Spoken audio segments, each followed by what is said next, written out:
哎呀妈呀！我跟你们说个事儿，我跟你们说个事儿。彩铃家到底发生了什么？我爸是一个书法爱好者，特别爱写毛笔字。然后我爸现在要回铁岭了，说要练练书法，我就让他在回家的路上去买点毛笔字的东西。你自己让我看看你买的，你自己让我看看。笔，对的。墨，对了。纸，买的对的。你给大伙看看你最后买那个。哎呦我的妈！你买的这是啥玩意儿？哎呦我的妈！我告诉他买软的纸，就是练书法用点软的纸，沙沙的纸，宣纸。这个多亮，这有人，这有钱。你刚才是不是差点让出租车司机给打了？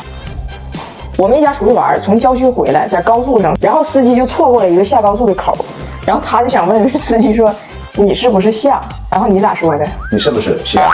对，他问人家你是不是瞎，人司机说：“你说谁瞎呢？”他说：“不是，我说你瞎，小红说你瞎。”然后跟人说：“你现在不瞎，啥时候瞎？”你说我瞎？你说他是汉语，一天目的地和目的分不清，一上车老告人司机自己目的在哪，打个车打的孤魂野鬼的，整的把人司机接着他都不敢踩油门，不想上路。前几天自己去火车站接拿铁去了，上车非常流利的说：“北京朝阳站。”人家司机呢就想确认一下下车地点，说：“出发呀。”我老公说：“出发呀 ，Let's go。”到了出发层，我老公发现这口不对，跟司机说：“不对，不是这里。”司机说：“我问你出发呀，你说出发呀。”我老公也很委屈：“那你问我出发呀，那肯定是出发呀，那要不然我跟你玩呢。”司机说：“你应该说到达。”我老公说：“你都没给我送到地方呢，我到什么达？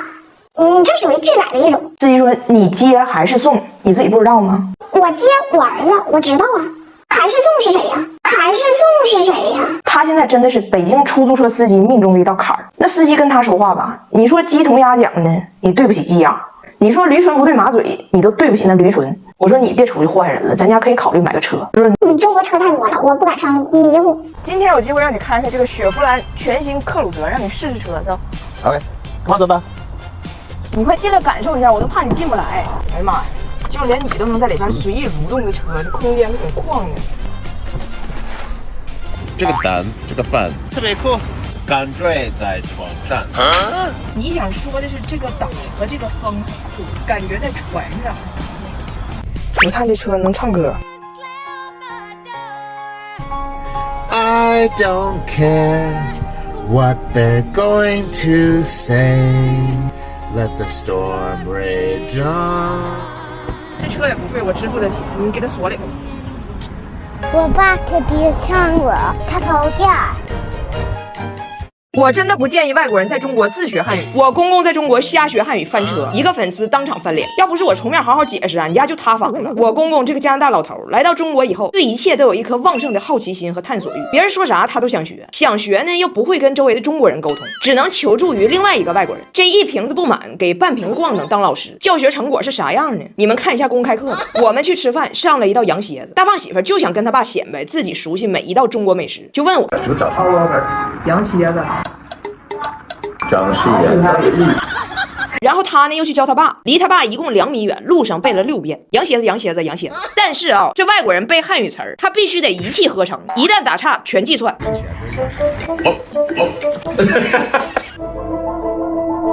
这是火箭子，火箭子。I like good dress，good dress。我靠，火箭子。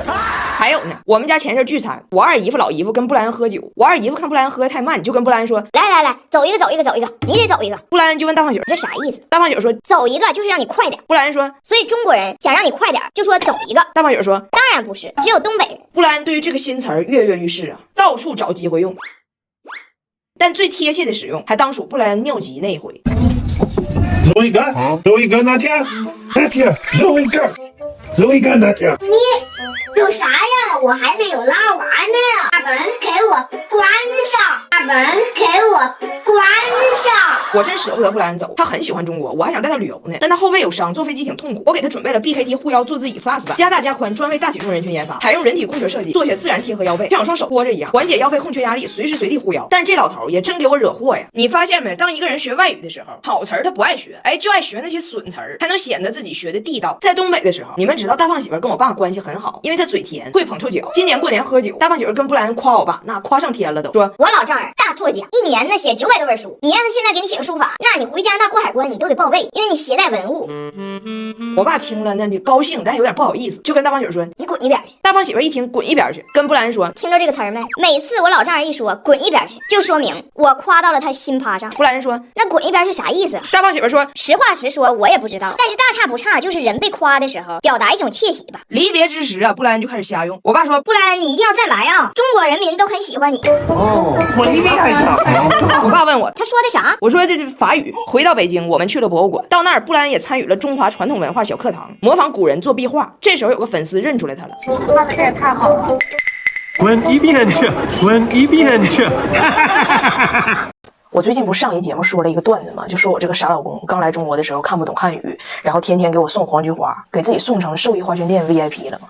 就送的我就感觉我要是好好活着，我都对不起他。我本来担心的是就讲这个事儿他到底好不好笑呢，结果一看弹幕一堆人骂我说这故事编的太假了吧，这就纯编故事。我太委屈了，我就是所有的创作都有虚构的成分，但是黄菊花这个事儿是真的呀。就我婆婆当年结婚的时候，我看过一眼当年的结婚照，手里捧的是一束惨白惨白的白菊花，就白到什么程度呢？就是她的婚纱在那个黄菊花后边都不好意思管自己叫婚纱，就只能叫淡黄的长裙。更有意思的是，几年前我有个好朋友在英国结婚，我去给她当伴娘。早上我一去她家，白菊花摆一墙，她婆婆送的，然后这个墙上呢还是他俩的结婚照，就笔直一面菊花台，啪嚓一道生死线，本来一段旷世缘，隔出一场阴阳恋。给我下一句领，我说这是要干啥呀？就冥婚呐！你要冥婚，你找什么伴娘呢？那伴娘是要收红包的，那一会儿咋整？给我烧啊！她说她也没办法，这些花都是她婆婆送的，她婆婆本来就是卖花的，所以送花特别舍得，属于提前预定了一拖拉机。我记得特别清，我当时还问她了，我说那你就跟你婆婆说你不喜欢白花不就得了吗？她说我婆婆就喜欢菊花，我要说我不要白的，那今天就注定是一墙黄菊花。所以我那朋友说，就是既然命中有这么一场结束吧，就是要不然是一墙黄菊，要不然是一墙白菊，那我宁愿选择白菊，因为我跟黄菊靠色。菊花台满地伤，我的笑容已泛黄嘛。我说行，既然这个文化不一样，咱俩也别计较这个事儿了，就让他这一墙白菊搁这摆着。但是你墙上这个照片，咱俩可以换个地方。然后我俩把这个墙上的婚纱照拿下来，支桌子上了。结果2小时之后，她公公来了，从她婆婆的花店里又搂来3捧黄菊花，摆桌子上了，围着照片摆的。那天给俺俩愁的呀，就抱着照片躲菊花，红白喜事两手抓。后来这照片让俺俩收到卧室书架上了，然后把卧室的门反锁上了，锁得死死的。结果这桌上呢，就剩仨香蕉俩苹果，旁边一圈黄菊花，更瘆人。所以我在脱口秀大会上说过这个梗嘛，我说我老公天天送我黄菊花，我收着花都不知道往哪放，放桌上，桌上不敢放吃的，放墙根，墙上不敢挂照片嘛。